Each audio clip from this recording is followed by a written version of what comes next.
This is video 17. This is going to be about some fiction, some novels and things that have influenced me a lot, or that I go back and read regularly.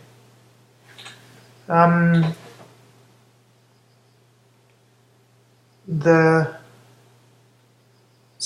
of the first books to have a massive influence on me was Ringworld by Larry Niven, and I read it,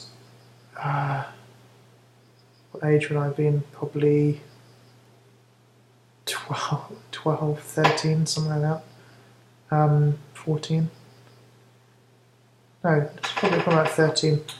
So I read Ringworld, and I read, shortly after I read The Time Machine by H.G. Wells. So those were two of the first of what's called hard sci-fi I read, which is like very kind of scientifically based science fiction. The Time Machine is about mainly about a man who goes into, I think he mainly goes into the future, and humans have kind of either disappeared or regressed, and there are essentially two types of creature living on the earth. A very gentle, pleasant, humanoid creature, I guess you would say, human-like creature, on the surface of the earth, and a kind of monster-like, beast-like type of creature living below the surface of the earth. But H.G. Wells was an incredibly skillful writer, and really, really worth reading if you haven't read it. Ringworld by Larry Niven is about a group of people of different alien races who go on a long journey together to visit a huge artificial world called Ringworld, and I guess it's mainly a book about different types of, or you could say different types of people, or technically different types of alien races having to learn to work together on a mission where they have very different motivations. Again, it's one of those mind-expanding books. Another sci-fi book, which I didn't actually read the book first, I saw the TV series first, which is The Hitchhiker's Guide to the Galaxy. The BBC TV series is fantastic. And it just gave me that belief that the universe is potentially teeming with life. We just have to get out there. And also that there'll be lots of opportunities on other planets as well. And then, of course, as you know, nothing happened. I was reading this in the 1990s, and already it looked kind of too late because of the Challenger disaster in 1989. So, what happened to space travel? Well, it just stagnated because NASA were interested in pushing back the boundaries of space travel, but only in a very, very, very, very narrowly defined way. At that time, the European Space Agency, I don't know if it existed, but if it did, it just launched satellites basically for spying and for TV and communications. But of course, in the past few years, because of these tech people like Elon Musk, because of people like Richard Branson, they're all getting involved in space, and it's going to be space for everybody.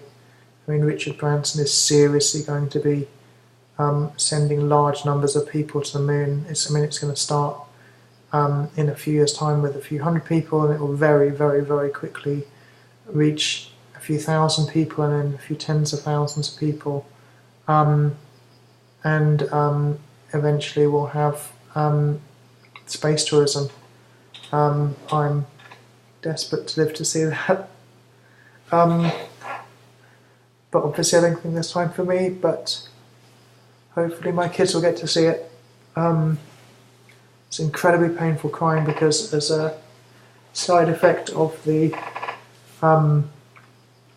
molecular targeting agent I take with chemo, my eyes are very sore, so when I cry I get a lot of pain as well.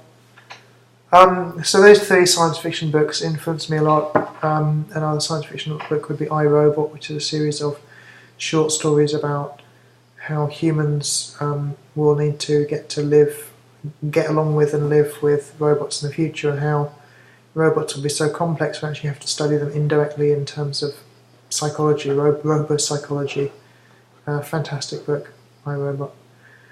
Non-science fiction stuff,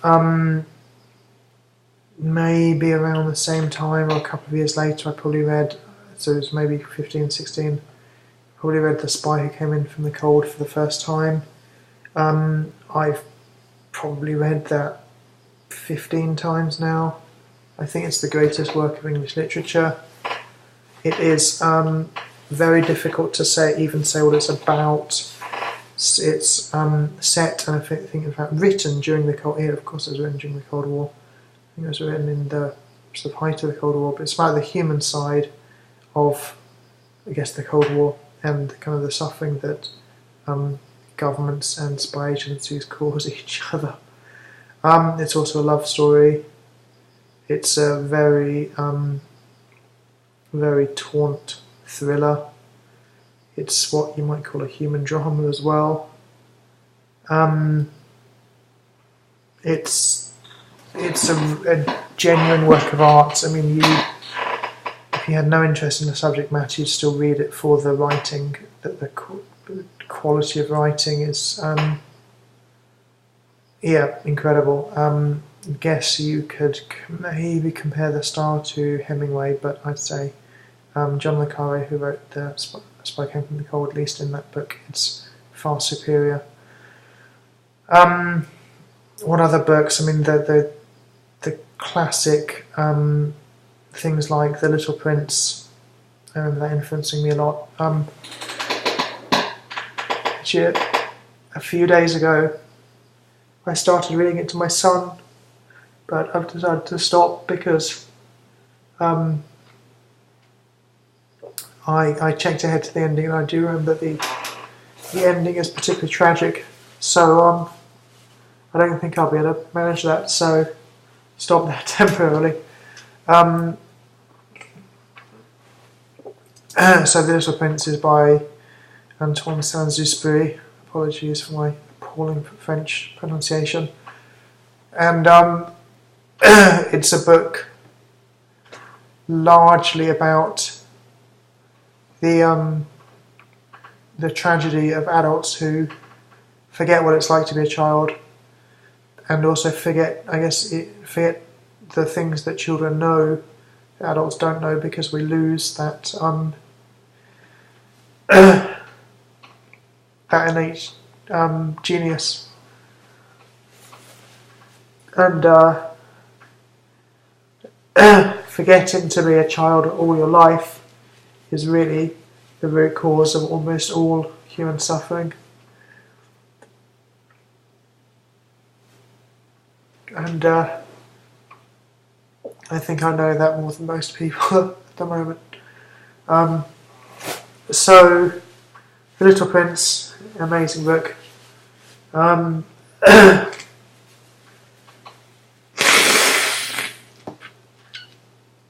Sorry, this is going to be a messy, teary video,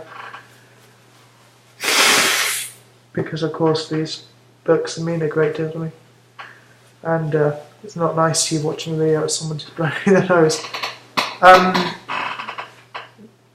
Two very similar books to The Little Prince, written much later by an American author called Richard Bach, would be Jonathan Livingston Seagull, which is about the habits and the thinking that keep us trapped. And it's a book about a seagull, and who starts to ask some very fundamental questions about why he and the other seagulls behave in a certain way. And then the sequel to Jonathan Livingston Seagull, which is called Illusions, which is,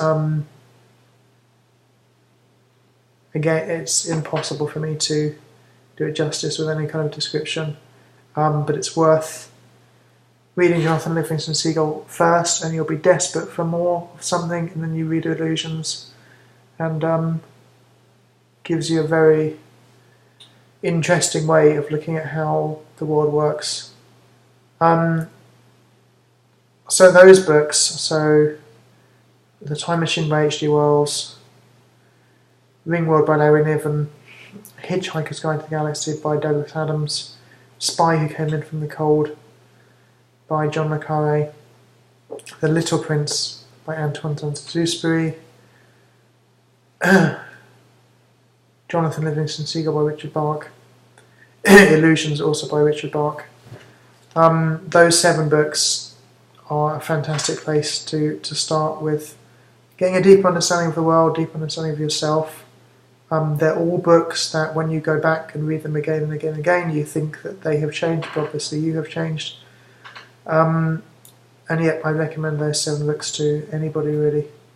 But please do read them, and